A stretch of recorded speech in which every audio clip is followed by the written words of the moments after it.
Hey there, friends. I hope you've had an incredible week. Tonight, we're going to read another story called No Roars Tonight, and it's the story of Daniel in the lion's den. The leaders sneaked around watching Daniel.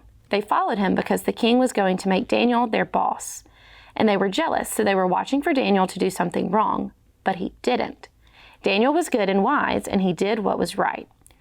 "We'll have to trap Daniel," said the leaders. So they whispered among themselves, and they came up with a sneaky plan. They went to the king and said, "We think you should make a law that says everyone has to pray to you. If people don't do it, they'll be thrown into a cave full of lions." So the king made that law. He wrote it down in the law books. That meant the law could not be changed. Daniel heard about the new law, but he went right upstairs to his open window. He got down on his knees and prayed to God, just like he always did. The leaders were watching. Their trap had worked, so they went back to the king. "Daniel is not obeying you," they said. "He prays to his God 3 times every day." This news made the king very upset. He liked Daniel. He tried everything he could think of to keep him from throwing Daniel into the cave of hungry lions.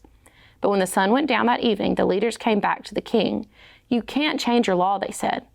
The king knew they were right, so Daniel was thrown to the lions. The king called to him, "Daniel, I hope your God will save you."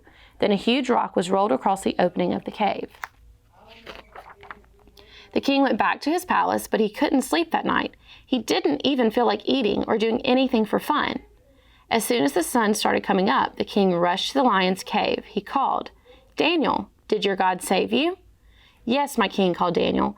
"God sent his angel to be with me. The angel made the lions close their mouths. They didn't hurt me at all."